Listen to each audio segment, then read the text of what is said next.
ओम शांति। मीठे बच्चों, सुख और दुख के खेल को तुम ही जानते हो। क्या जानते हो तुम?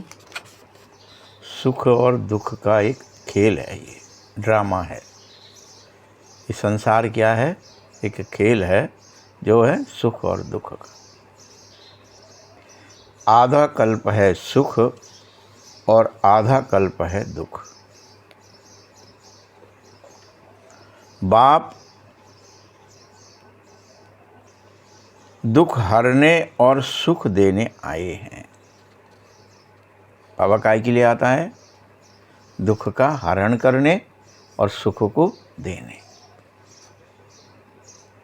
प्रश्न है, कई बच्चे किस एक बात में अपने दिल को खुश करके मियाँ मिट्ठू बन जाते हैं?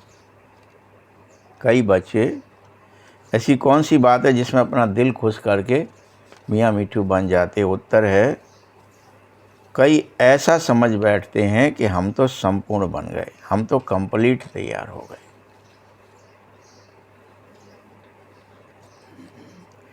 ऐसा समझ वह अपने दिल को खुश कर लेते हैं, यह मियाँ मिट्ठू बनना कहा जाएगा।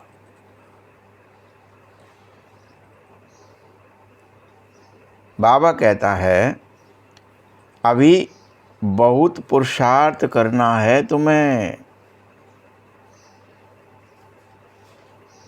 बहुत पुरुषार्थ। बाबा की बात सुन लो, समझ लो, मान लो।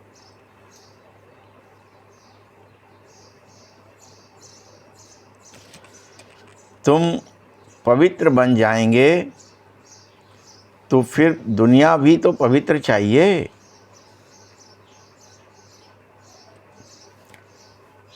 राजधानी स्थापन होगी तो राजधानी में एक तो जाएगा नहीं कोई अकेला। क्या चाहिए? सब लोग चाहिए, राजधानी है ना वो तो। इसीलिए बहुत काम करना है, खुद को बनाना है पवित्र और सर्व को पवित्र बनाना है जो राजधानी में जाएंगे। बहुत काम है। गीत है, तुम ही हो माता पिता तुम ही हो। ओम शांति। ये तुम बच्चों को अपनी पहचान मिली है। बाबा भी ऐसे कह रहा है कि हम सभी आत्माएं हैं, सभी मनुष्य ही हैं लेकिन हैं आत्माएं। चाहे कोई पद और प्रतिष्ठा में बड़ा हो, शरीर में बड़ा हो या छोटा हो, कोई प्रेसिडेंट या प्राइम मिनिस्टर हो, राजा रानी हो, सब मनुष्य ही हैं और सब आत्माएं हैं।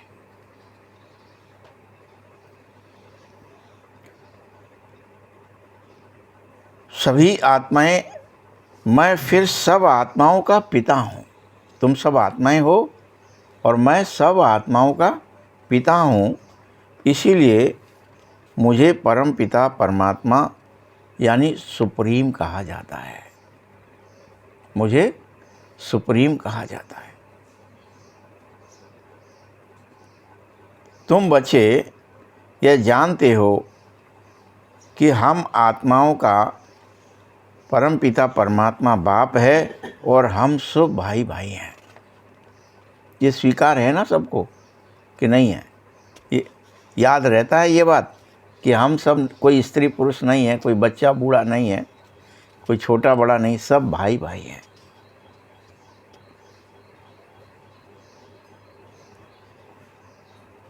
फिर ब्रह्मा द्वारा भाई बहनों का ऊंच नीच कुल होता रहता है। आत्माएं तो सभी आत्मा ही है, यह भी तुम समझो। इस बात को, रूहान को, रूहानियत को, आत्मीयता को, ये विज्ञान है। बाबा ने कहा ना, इसे समझ लेना कि तुम आत्माभिमान में चले गए। ये विज्ञान को सीख लो, ये ट्रिक है।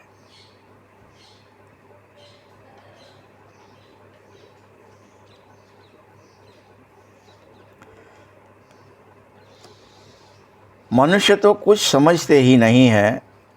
तुमको बाबा बैठ समझा रहा है, बाप को तो कोई जानता तक नहीं है।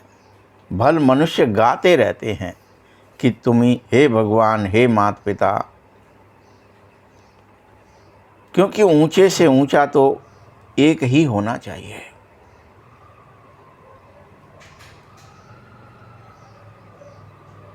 और वह है सबका पिता, अर्थात सबको सुख देने वाला।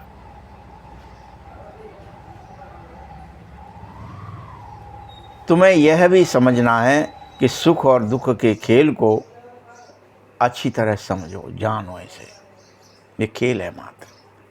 हम सुख में खेलते हैं, दुख में भी खेलते हैं।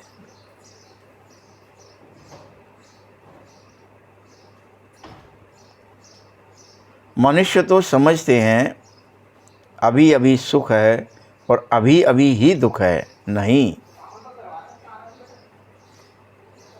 यह समझो कि आधा कल्प सुख है और आधा कल्प दुख है।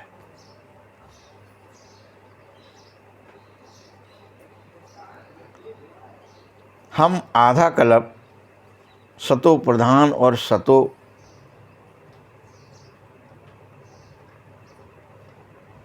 में रहते हैं। सतो प्रधान और सतो। फिर आधा कल्प रजो प्रधान से तमो प्रधान तक आते हैं।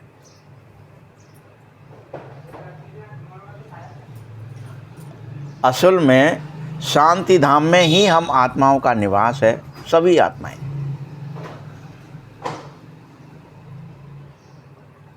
तो वहाँ सब सच्चा सोना होते हैं। हर कोई 100% आत्मा ही होती है, उसमें कोई विकृति नहीं होती है, कोई लापछेप नहीं होती है, कोई अलाएं नहीं होती हैं। बाबा कहता है भल हर आत्मा में अपना अपना पार्ट भी भरा है, परंतु आत्माएं सब पवित्र ही हैं। भले पार्ट है,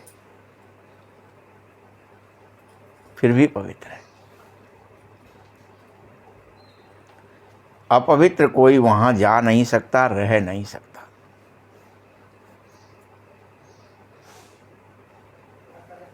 और इस समय कोई भी पवित्र आत्मा यहाँ हो न सके। ये देखिए स्थिति क्या है। यहाँ कोई भी पवित्र आत्मा हो न सके। तुम ब्राह्मण कुल भूषण भी पवित्र बन रहे हो नहीं। तुम सोचें कि हम पवित्र हैं, तुम पवित्र बन रहे हो। जितना जितना याद करते जाओगे उतना उतना पवित्र बनते जाओगे। यहाँ कोई पवित्र नहीं है।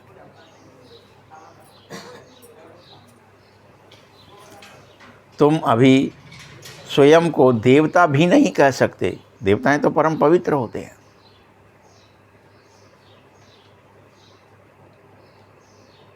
वे हैं संपूर्ण निर्विकारी।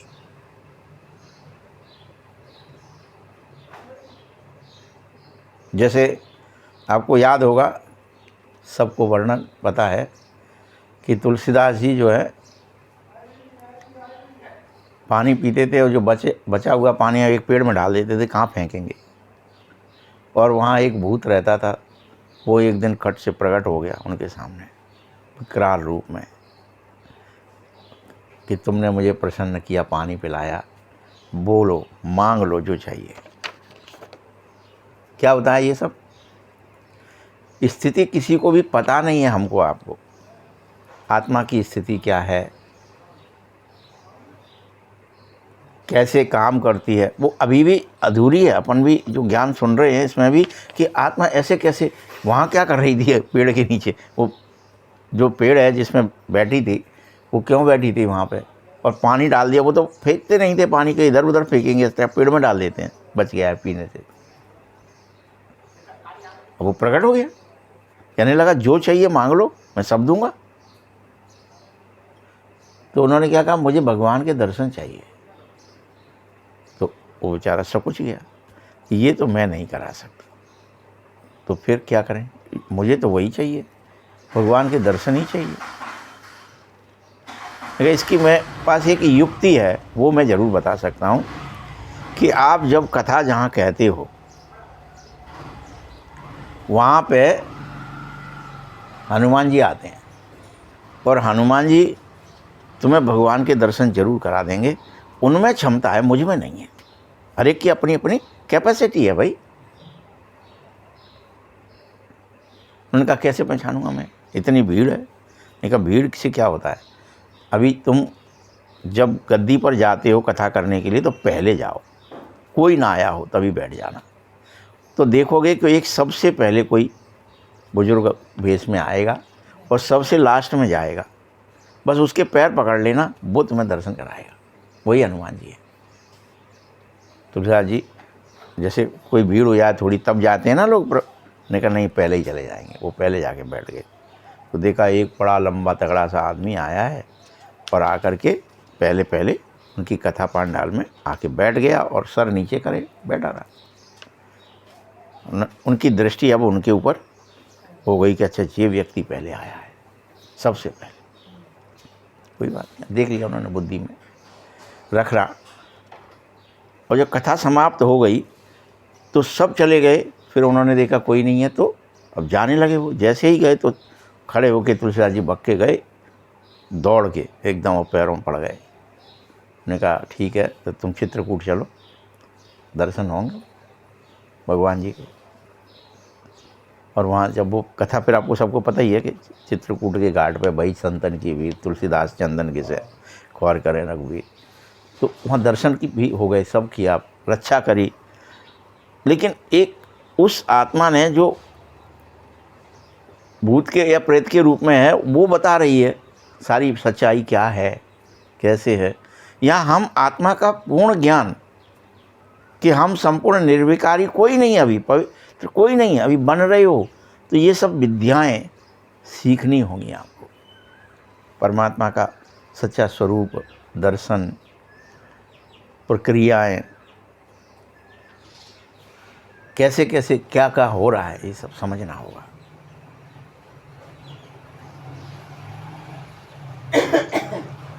तुम को थोड़े ही अभी संपूर्ण निर्विकारी कहा जाएगा, क्योंकि तुम अपने को न तो देवता कह सकते हो, न संपूर्ण निर्विकारी कह सकते हो। भल कोई भी हो, सिवाय देवताओं के और किसी को संपूर्ण निर्विकारी नहीं कहा जा सकता। यहाँ तो गिलानी के कारण तुमने देवताओं की क्या गिलानी कर दी है। वो सब देवताएं तो सुरा सुंदरी में ही बस डांस देखते रहते और सुरा सुंदरी में डूबे रहते थे। ये गिलानी है देवताओं की, समझिए बात को।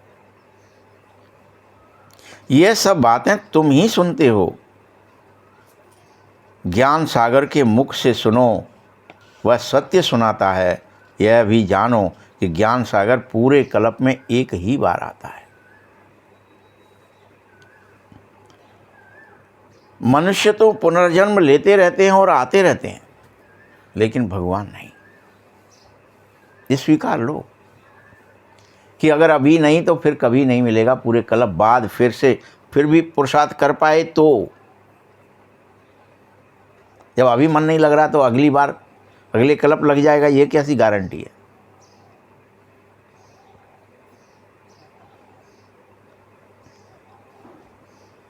कोई कोई ज्ञान सुनकर गए हैं, संस्कार लेकर गए हैं, तो फिर आते रहेंगे, आकर सुनेंगे ज़रूर।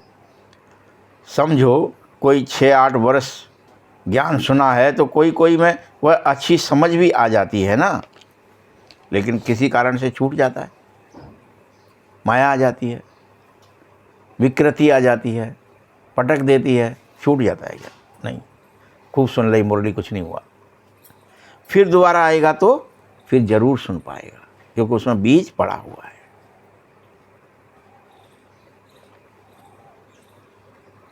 आत्मा वही है सुनकर उसको ज़रूर अच्छा लगेगा, क्योंकि आत्मा तो समझती है ना, हमको फिर से बाबा का वही ज्ञान मिल रहा है, और उस ज्ञान से अंदर में खुशी अवश्य रहती है और वह औरों को भी समझाने लग जाता है।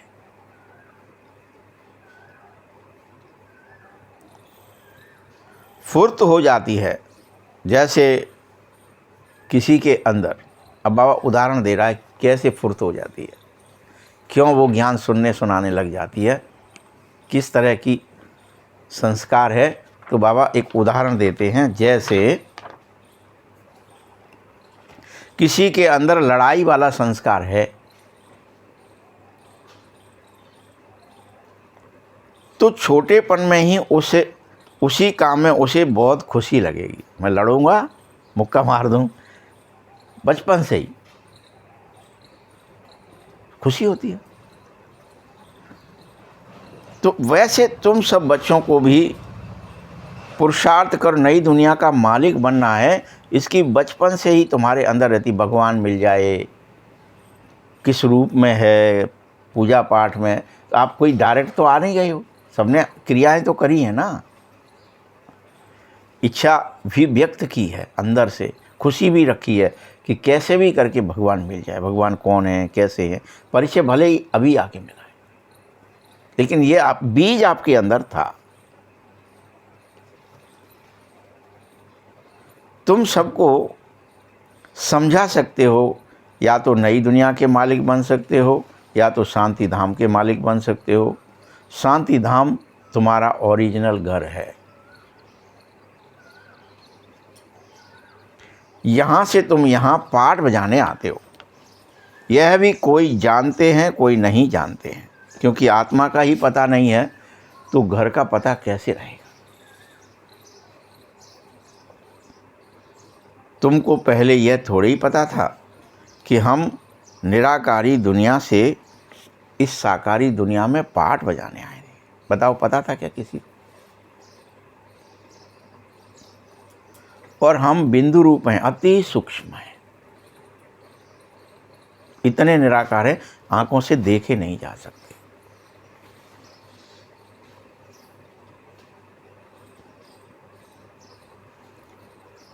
सन्यासी लोग भल कहते रहे कि भ्रकुटी के बीच आत्मा स्टार मिसल है, ये कहते रहे सन्यासी लोग, लेकिन देख न सके।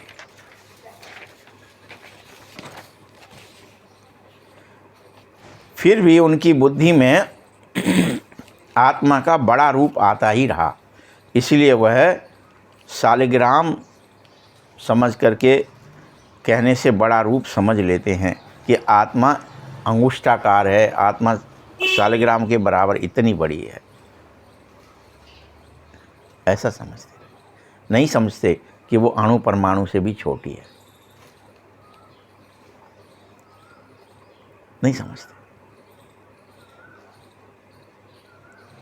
यज्ञ रचते हैं, रुद्र यज्ञ, तो उसमें भी वह शालिग्राम बड़े बड़े ही बना देते हैं। पूजा के समय शालिग्राम बड़ा रूप ही बुद्धि में रखा जाता है।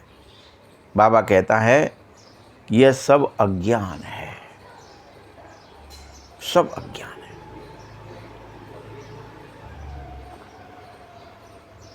ज्ञान तो मैं ही सुना रहा हूँ, और कोई दुनिया भर में इस ओरिजिनल सत्य ज्ञान को कोई सुना ही न सके।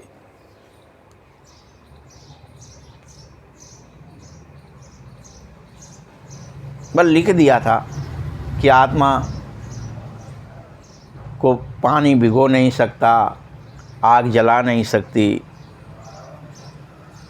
क्योंकि आत्मा का जो स्वरूप है, जो आकार है, वो अणु परमाणुओं से सूक्ष्म है। चाहे वो पानी का हो, हवा का हो, कोई भी हो, वो कैसे, ये मैं ही तुम्हें बताता हूँ, दुनिया में कोई नहीं सुना सकता। क्योंकि कई समझते हैं कि आत्मा बिंदु तो है, भगवान भी बिंदु है, लेकिन वह फिर उसे अखंड ज्योति स्वरूप ब्रह्म कह देते हैं। कोई कोई क्या कह देते हैं, वह अखंड निराकार ज्योति स्वरूप पूरा ब्रह्म है, ब्रह्म ही भगवान है, या आत्मा सो परमात्मा है। जब वह ब्रह्म को भगवान समझ लेते, फिर अपने को ही भगवान कहने लगते और कहते हम पाठ बजाने के लिए छोटी आत्मा का रूप धारण करे बैठे हैं, हम उसमें से टुकड़े हो गए हैं। क्या हो गए हैं? अंश, टुकड़े। फिर हम उसी ज्योति में लीन विलीन हो जाएंगे। वो टुकड़ा है, अभी छोटी ज्योत है, फिर उसी में जाके विलीन हो जाएंगे, बड़ी ज्योत में, ज्योत जल लीन जाएं या विलीन हो जाएं, पाठ में लीन हो जाएं। कितना गलत कह रहे हैं।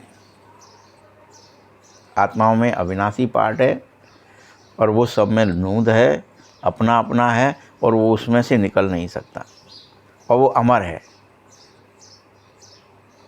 मर नहीं सकता। ये बात समझते नहीं कोई। अभी बाबा आकर के तुम सबको सेकंड में जीवन मुक्ति देने का युक्ति बताता है और समझाता है कि तुम घर चलो। फिर तुम आएंगे जीवन मुक्ति के उस खेल में घर जाने के बाद। फिर आधा कलम बाद सीढ़ी उतरेंगे और जीवन के मुक्ति की जगह बंधन में फंस जाएंगे। खेल का ये हिस्सा है सब, और ये कुछ भी अच्छा या बुरा नहीं है, खेल है। खेल में कुछ अच्छा बुरा होता है क्या?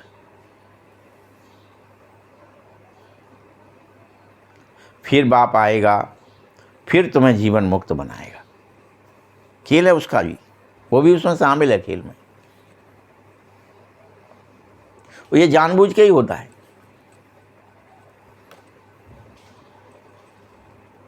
इसीलिए उसको सबका सद्गति दाता कहा जाता है, पतित पावन कहा जाता है।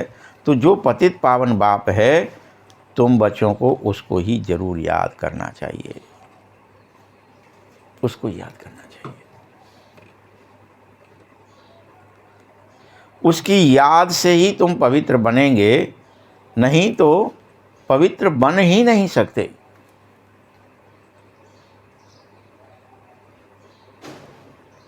ऊंचे से ऊंचा एक ही बाप है। कई बच्चे क्या समझ बैठे हैं कि हम तो संपूर्ण बन गए। ये मियाँ मिट्ठू क्या समझ बैठे हैं? हम तो संपूर्ण बन गए।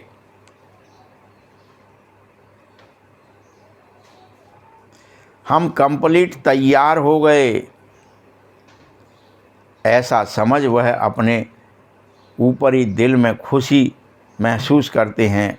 वह सब मियाँ मिट्ठू बनना कहा जाएगा। बाबा कहता है अभी तो तुम्हें बहुत पुरुषार्थ करना है, बहुत पुरुषार्थ करना।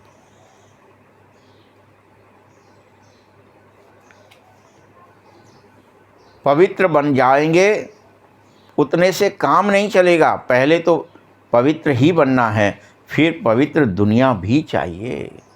ये काम है, पेंडिंग है। कि अकेला खुद पवित्र बन गए, मियाँ मिट्ठू बन गए, नहीं चलेगा। पवित्र दुनिया चाहिए। कोई एक तो उस दुनिया में रहेगा नहीं। कोई कितनी भी कोशिश करे कि हम बहुत जल्दी कर्मातीत बन भी जाएं, परंतु कोई समय से पहले हो नहीं सकता। कोई भी, हम और आप कोशिश भी करें कि कर्मातीत बन जाएं, परंतु नहीं होगा। पर एक मियाँ मिट्ठू बनने की कोशिश करें, हम बैठ गए, समाधि में चले गए, गुफा में घुस गए।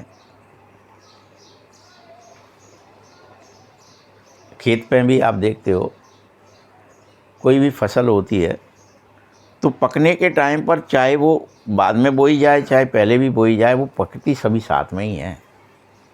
थोड़ा बहुत ही अंतर दिन, 2 दिन का, 10 दिन का, 15 दिन का रहता है, बस। आप ये नहीं कह सकते कि पके से पहले सब पक जाएंगे या हम अकेले पहले पक जाएंगे पूरे खेत में, संभव ही नहीं है। वैसे ही यहाँ पर कर्मातीत अवस्था भी सबकी आएगी, पहले किसी की नहीं हो सकती कि मैं बन गया हूँ माँ फलाना देवता देवी सर्वगुण संपन्न 16 कला संपूर्ण, सबसे पहले बन गया हूँ, हो ही नहीं सकता। भले देव ही छूट जाए, सूक्ष्म वतन में चले जाओ, फिर भी नहीं हो सकता। गेट खुलेगा, चाबी आपको बताई कल बाबा ने, उस चाबी से ही गेट खुलता है, तभी सब जा सकते हो।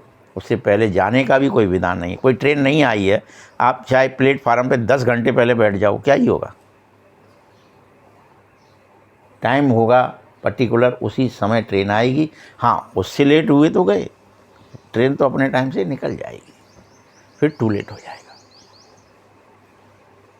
फिर कहें कोई ज़बरदस्ती भी दौड़ के जाएं, कुछ कर लें, कुछ तरीका ही नहीं है। तो हम जल्दी कर्मातीत बन जाएं, परंतु ऐसा हो नहीं सकता है। राजधानी स्थापित होनी है। भले कोई स्टूडेंट पढ़ाई में बहुत भी होशियार हो जाए, परंतु इम्तिहान तो टाइम पर ही होगा बच्चे। आप भले ही ऐसे बच्चे इस समय सियान पर दिखाने लगते हैं ना, जो क्या करते, 2 महीने की ये छुट्टी जो होती थी, उसमें ट्यूशन लगा के कुछ करके पूरा कोर्स करके बैठ जाते, फिर वहाँ टीचर से बहस करते जाके, हाँ ये वाला तो ये है ऐसे है, ये ऐसे है, क्योंकि उन्होंने क्या कर लिया, वो 2 महीने में पूरा रट लिया है। करते रहो, लेकिन परीक्षा साथ होगी। पहले हो सकती क्या, आप कुछ ज़्यादा एक्टिंग करके भी क्या ही कर लोगे।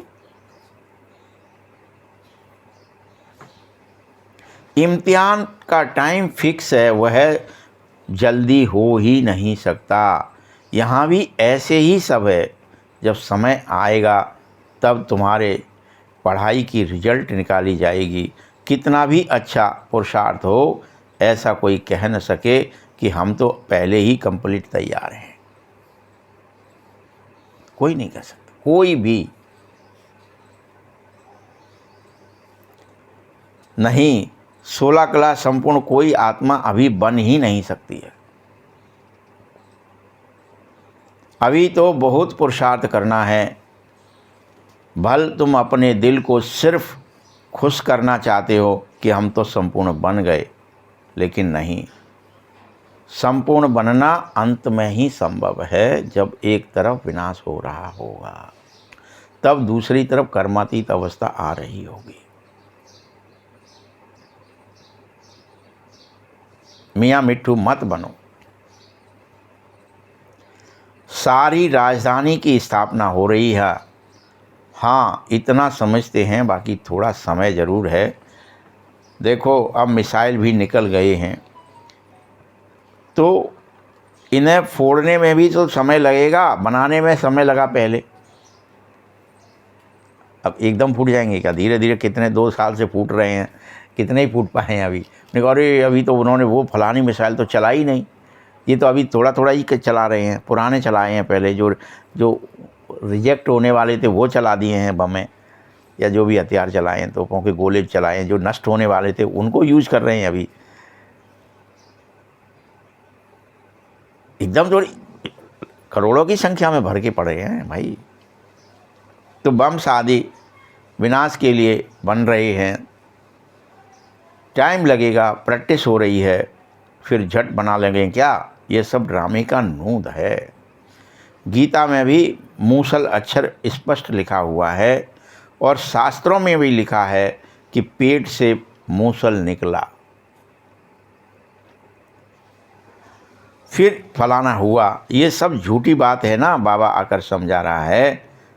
उसको ही मिसाइल कहा जाता है। पेट से निकला मतलब बुद्धि से निकाला, कोई पेट में नहीं भरा है किसी के।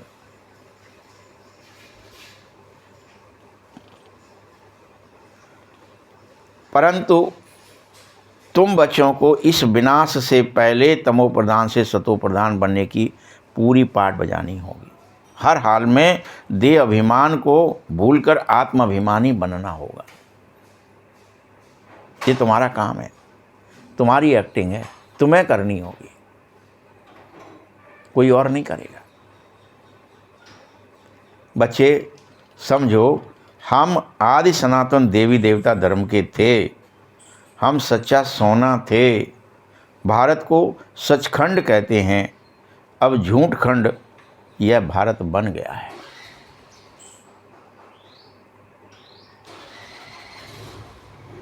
सोना भी जैसे सच्चा और झूठा होता है ना, अभी तुम बच्चे यह सब बातें जान गए हो ना कि बाबा की महिमा क्या है। क्या जान गए बाबा की महिमा में? कि बाबा ही इस सारे मनुष्य सृष्टि का बीज है। ये महिमा है भगवान की, उसी से मनुष्य सृष्टि निकली है, पूरा वृक्ष निकला है, पूरे डगालें, गोदे, टहल टहलियाँ सब निकले हैं, लेकिन इसका मूल बाबा ही है, इसका बीज बाबा ही है। और वह सत है और चैतन्य है, असत नहीं है, वो सत है और चैतन्य है, वो जड़ नहीं है। पहले तो तुम सिर्फ गाया करते थे, अभी तो तुम समझो कि बाप सारे गुणों से हमें भर रहा है, हमारे अंदर भी सत और चेतन भर रहा है। सत चेतन घन आनंद राशि, ये तीनों चीज़ है। घना आनंद भर रहा है, सत भर रहा है, चेतन भर रहा है। कहता है पहले पहले तुम मुझे याद करो तो भर जाएगा तुम्हारा। भरने का तरीका क्या है? मेरी वो स्मृतियाँ, मेरी वो याद, मैं कैसा हूँ, मेरे गुण क्या है, मेरे कर्म क्या है, मेरा स्थिति क्या है, तो भर जाएगा तुम्हारे अंदर। जितना तुम याद की यात्रा में रहोगे, मुझे याद करोगे, उतने पहले पहले तुम्हारे विकर्मों का विनाश होता जाएगा, पाप नष्ट होते जाएंगे और तुम एक पुण्य आत्मा बन जाओगे। मेरा नाम ही है पतित पावन, गाते भी हैं हे पतित पावन आओ। परंतु वह क्या आकर करेगा ये तुम नहीं जानते। आएगा तो क्या करेगा? आओ, क्यों आओ? एक सीता तो नहीं है जिसकी रक्षा के लिए रावण को मारेगा। तुम सब सीताएं हो, तुम सबकी रक्षा करेगा, तुम सबको घर वापस ले जाएगा। परमधाम अयोध्या जिसे कहते हैं, यहाँ कोई युद्ध नहीं है। बाप तुम बच्चों को बेहद में ले जाने के लिए ही बेहद की बातें सुनाता है। तुम बेहद की बुद्धि से जानो। क्या जानो? बेहद की बुद्धि से स्पष्ट जानो कि सभी मेल या फीमेल सब सीताएं हैं, सब आत्मा हैं, सब। चाहे मेल हैं चाहे ये नहीं कि स्त्री हैं, ये पुरुष हैं, ये सीता कैसे हो सकती है, ये तो पुरुष हैं। और सबके सब रावण की कैद में हैं। बाप अर्थात राम आकर के सबको इस रावण की कैद से निकाल रहा है। सब निकलना पड़ेगा सबको।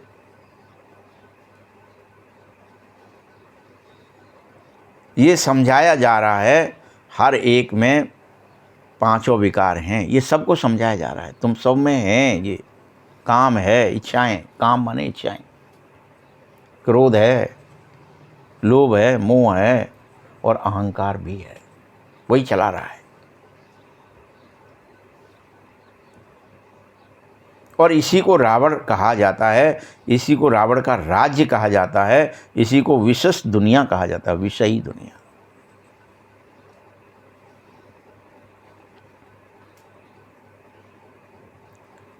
एक है विशेष, एक है वॉइसलेस दुनिया।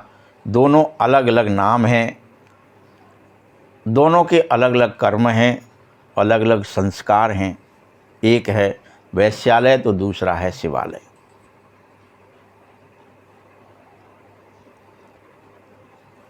निर्विकारी एक दुनिया है, एक विकारी दुनिया है। निर्विकारी दुनिया में लक्ष्मी नारायण मालिक होते हैं और उनके आगे जब विकारी दुनिया आती है तो मनुष्य जाकर माथा टेकते हैं।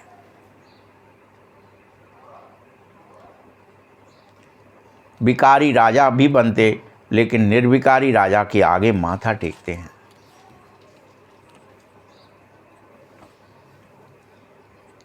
यह तुम जानते हो, संसार नहीं जानता ये बात, ये माथा टेकने की प्रक्रिया क्या है, पूजा पाठ क्या है। यह तुम जानते हो। मनुष्यों को तो कल्प की आयु तक पता नहीं है, भला वो कैसे जानेंगे, कैसे समझेंगे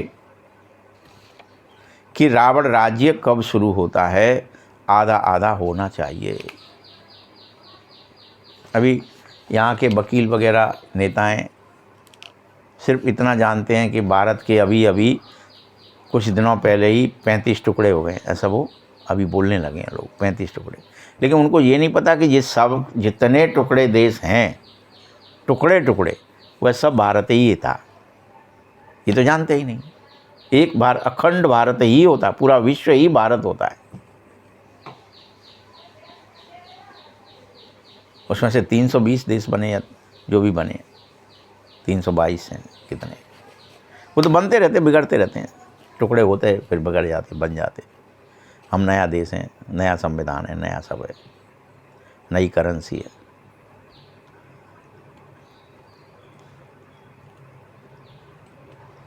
तो आयु का पता ही नहीं है, समझें कैसे कि कब रावण राज्य शुरू होता है। आधा आधा होना चाहिए। राम राज्य रावण राज्य कब से शुरू करें, मुरझा जाते हैं, मुझारा कर दिया है। बाबा कह रहा है टोटल 5000 वर्ष का चक्र फिरता है। अभी तुमको पता पड़ा है कि इस टोटल 5000 वर्ष में ज़्यादा से ज़्यादा 84 का पाठ बजाया जा सकता है, बस। फिर हम अपने घर चले जाते हैं वापस, पाठ नहीं बजाते। कहाँ जाते हैं? घर, परमधाम चले जाते हैं। फिर सतयुग त्रेता में भी पुनर्जन्म ही लेते हैं, वापस आते हैं तो। लेकिन वह राम राज्य है, भल वहाँ अमर कहे जाते हैं, क्योंकि वहाँ अकाल मृत्यु नहीं होती है। फिर रावण राज्य में आना होता है और हार जीत का खेल है। तुम जीत पाते हो, स्वर्ग के मालिक बनते हो, हार खाते हो तो नरक में गिर जाते हो, नरक के मालिक बन जाते हो। खेल है।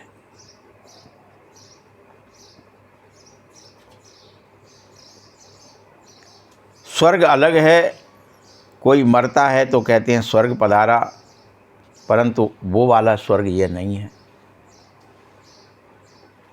अभी तुमको थोड़े ही कहेंगे कि तुमको स्वर्ग तुम कब जान देंगे, कब जानते हो स्वर्ग कब होगा। वह तो कह देते मात्र कि ज्योति ज्योति में समा गया है, पार निर्माण चला गया है, ऐसे कल्पनाएं कर लेते हैं। कोई यहाँ पे साधु सन्यासी आदि मरता है तो उसके लिए ऐसी सब कहानियाँ लिख देते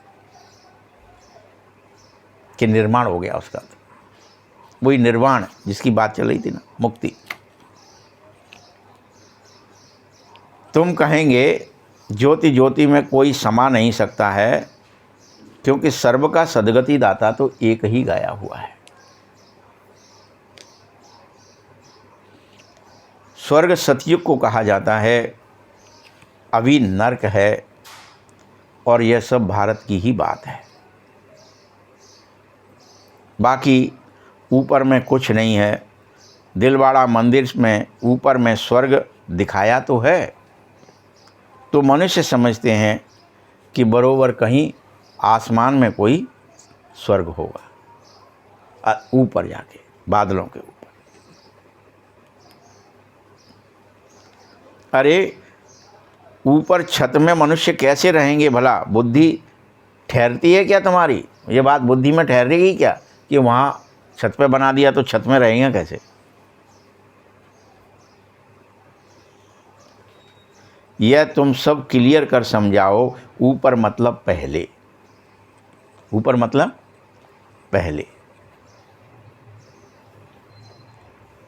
ऊपर किसे कहते हैं? कि हमसे ऊपर कौन? पहले जो गुजर गया, पहले जो पहले हमसे पहले स्वर्ग था। ये नरक है तो अभी पहले क्या था? ऊपर क्या था? उससे पहले क्या था? स्वर्ग था। तुम यह समझो कि यहाँ स्वर्ग भी होता है और यहीं हम नरकवासी भी बन। स्वर्ग और नरक यहीं है, खेल है। स्वर्ग कैसे बनता और नरक कैसे बनता। अब फिर से तुम्हें स्वर्गवासी बनना है। यह ज्ञान ही है जो नर से नारायण बनाता है, नारी से लक्ष्मी बनाता है। ये ज्ञान ही बनाता है तुम्हें। और यही सच्चे सच्चे कथा भी सत्य नारायण बनने की कथा है, जो परमात्मा बाप तुम्हें सुना रहा है कि कैसे पुनः सत्य में तुम नारायण बन जाएंगे। झूठ में नहीं, कहानी में नहीं, कथा में नहीं, सत्य में कैसे तुम नर से नारायण बन जाएंगे। मैं तुम्हें कोई राम सीता की कथा नहीं सुनाता हूँ, नर से नारायण बनाने की ही युक्ति बताता हूँ। कथा नहीं सुना रहा, कुछ युक्ति। और ऊंचे से ऊंचा यह पद लक्ष्मी नारायण कहलाता है। सर्वोच्च पद है ये इस पृथ्वी का।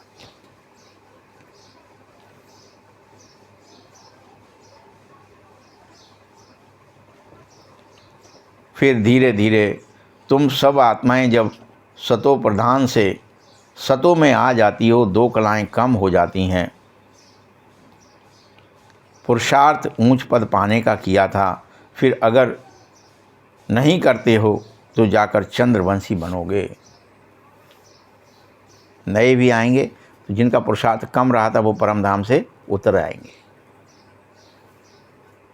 चंद्रवंश में राजा रानी बन जाएंगे।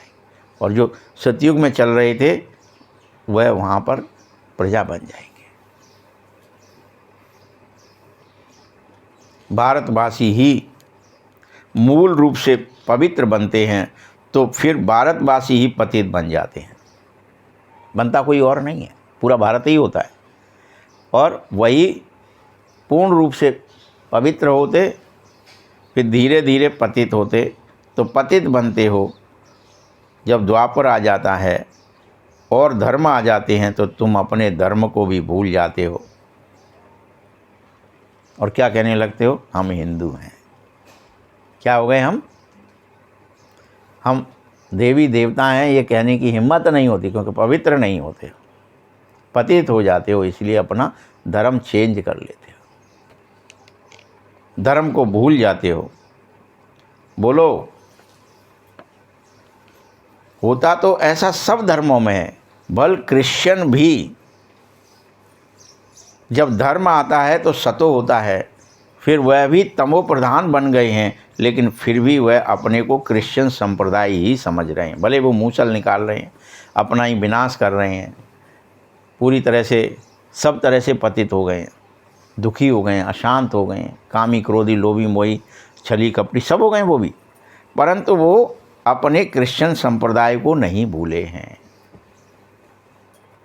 परंतु सारे आदि सनातन देवी देवता संप्रदाय वाले अपने को हिंदू कहते घूम रहे हैं, वो भूल गए।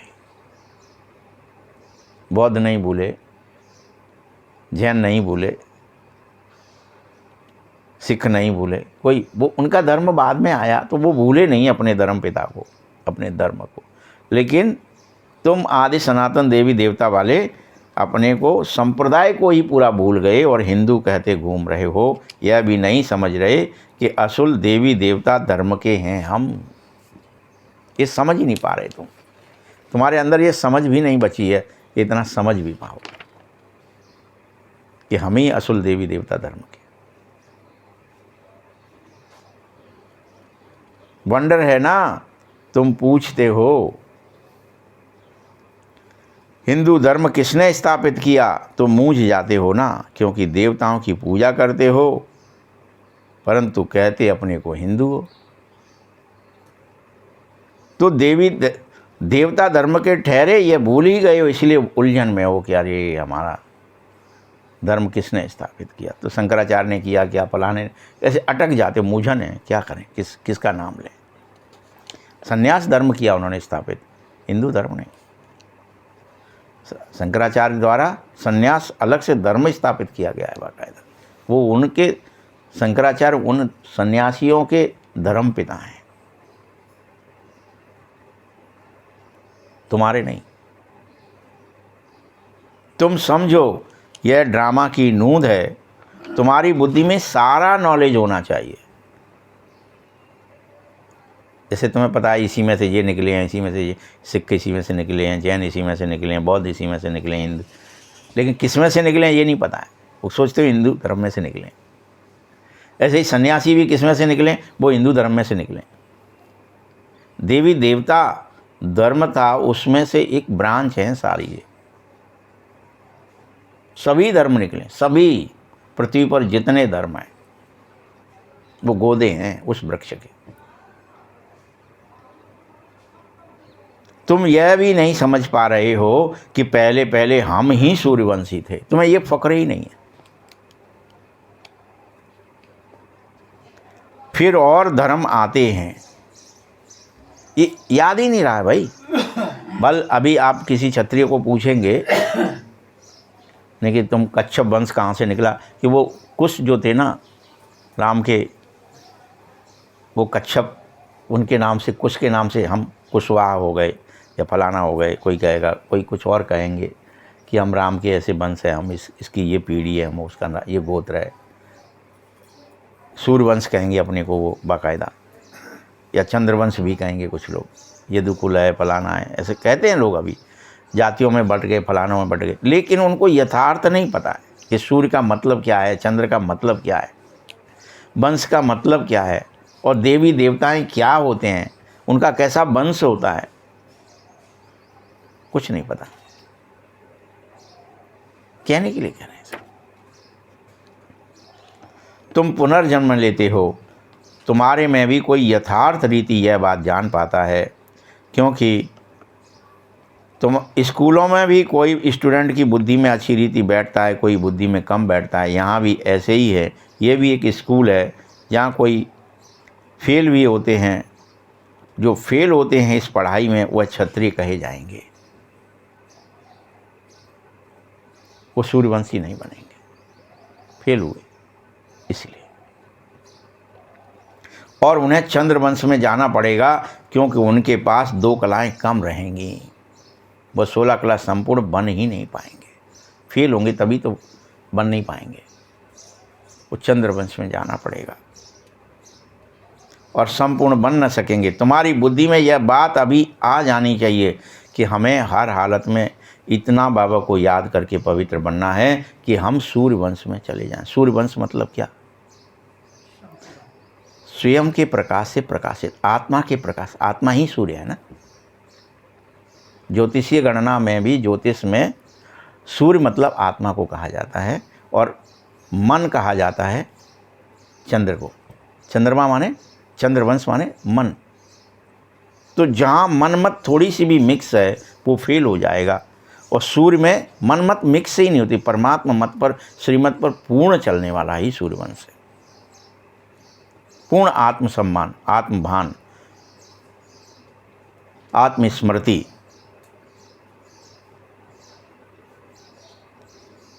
कहते हैं कारक है। अब कारक क्या होता है? सूर्य आत्मा का कारक है, चंद्रमा मन का कारक है।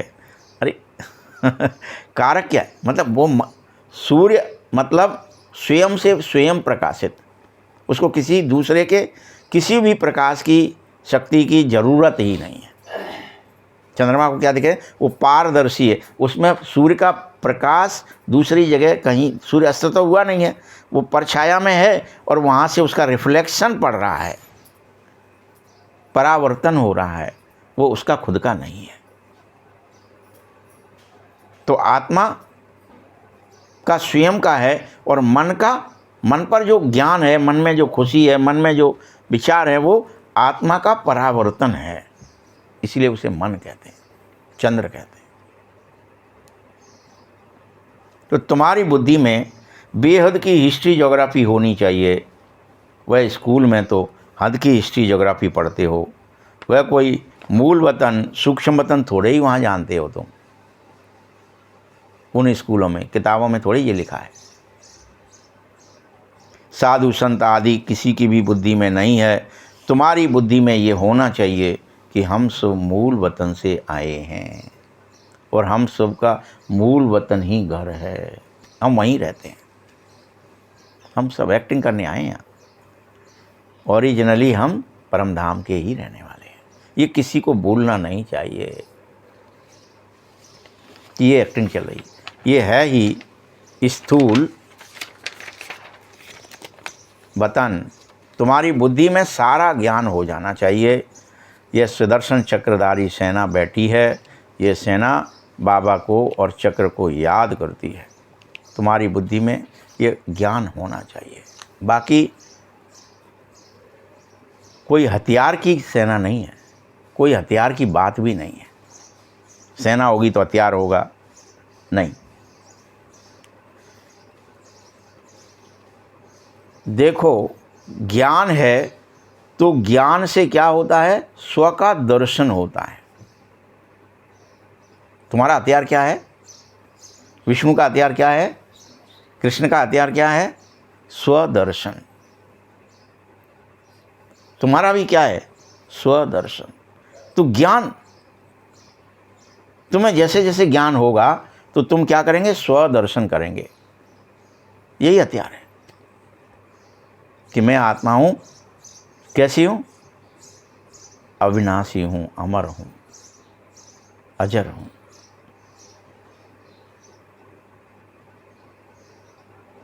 इसीलिए ज्ञान स्वदर्शन का हथियार देता है।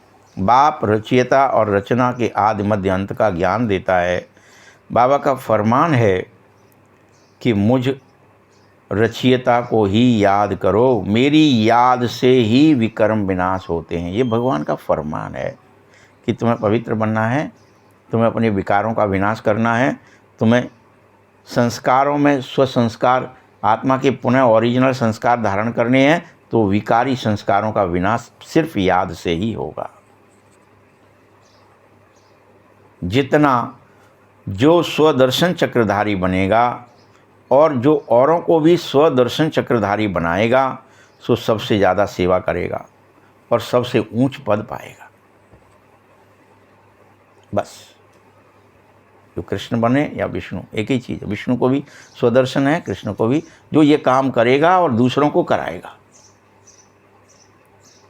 वही सबसे ऊंच पद पाएगा। ये कॉमन बात समझ लो, ये बहुत सिंपल सी कॉमन बात है। बाबा रोज रोज समझाए, इसलिए इसे समझ लो। बाप को अगर भूल गए तो सब भूल जाओगे। ये कॉमन बात भगवान समझा रहा है, पिता समझा रहा है, परमात्मा समझा रहा है। और हमने भगवान को भूल गीता में कृष्ण का नाम डाल दिया। कृष्ण को सबका बाप नहीं कहा जा सकता है, ये समझो। वर्षा बाप से मिलेगा। पतित पावन बाप को कहा जाता है। जब मैं आ गया हूँ तो तुम्हें सबको वापस शांति धाम ले जाऊँगा। तुम घर चलो, शांति में चलो, जहाँ शांति का धाम है। यहाँ तो हम हर जगह नाम, कोई नाम लिखेंगे, कोई फ़ोटो बनाएंगे, कोई चित्र बनाएंगे, उस पर लिख देंगे धाम। एकमात्र धाम क्या है, घर, शांति धाम।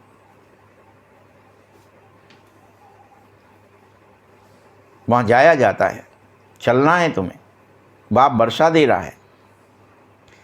मनुष्य मुक्ति के लिए भला कितना माथा मार दें, हमारी मुक्ति हो जाए, कुछ करा दें, कथा करा दें, पुराण करा दें, भागवत करा दें, वेद पढ़ा दें, कुछ हो जाए कि मुक्ति हो जाए। तुम जानते हो, बोलो, पतित पावन तो परमात्मा है, फिर गंगा में स्नान करने क्यों आए हो?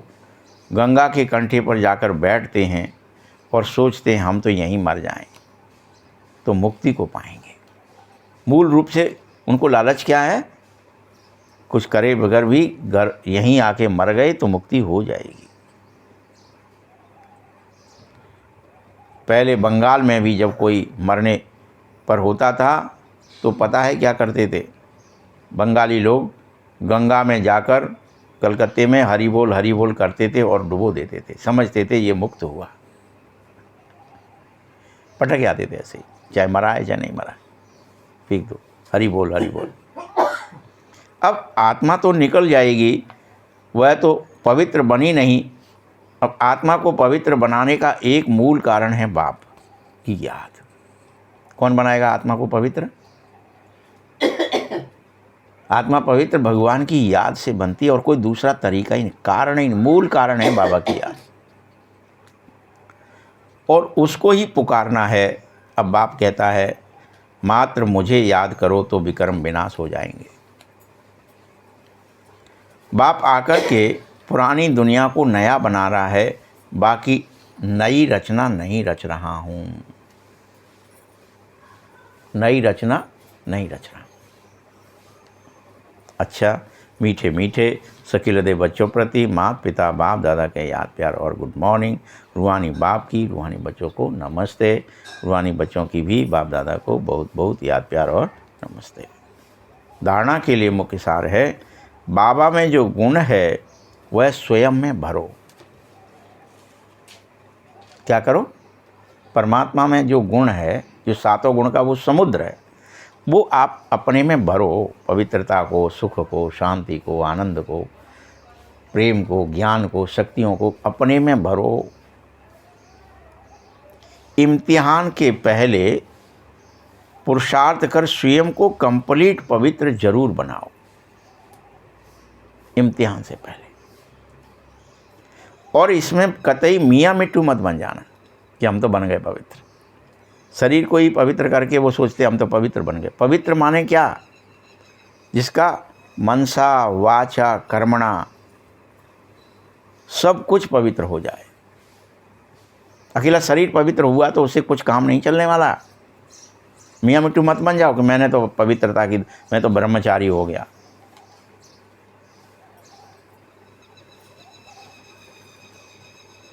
दूसरा पॉइंट है, स्वदर्शन चक्रधारी बनना है और बनाना है।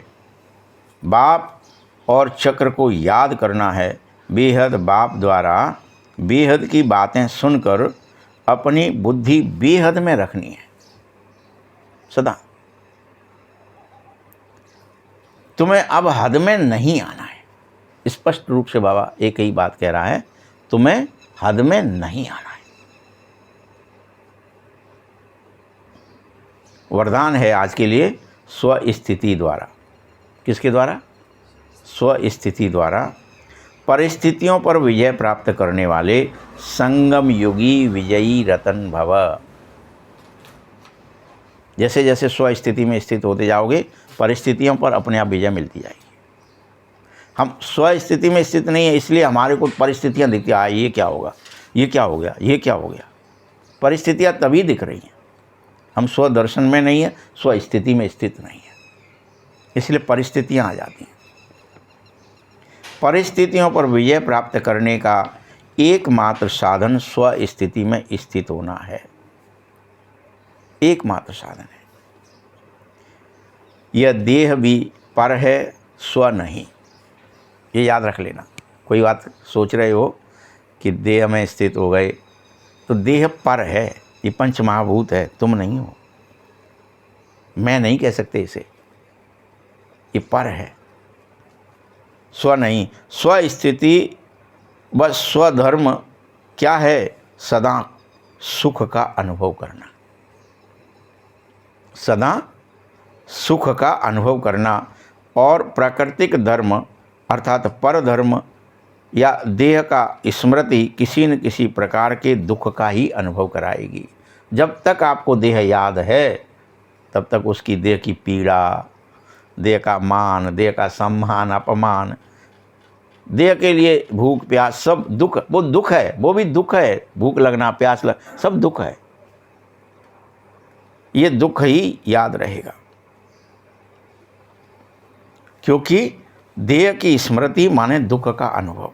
सदा स्वस्थिति में स्थित रहो, सदा सुख का अनुभव करो, उनके पास दुख की लहर आएगी ही नहीं। जो स्वस्थिति में स्थित होंगे उनके पास दुख की, क्योंकि वो परिस्थिति में गए ही नहीं, देह में गए ही नहीं, फंसे ही नहीं। वह संगम युगी विजयी रतन बन जाएंगे, वही बनेंगे सिर्फ संगम युगी विजयी। स्लोगन है, परिवर्तन शक्ति द्वारा व्यर्थ संकल्पों के बहाव का फोर्स समाप्त करो। ओम शांति।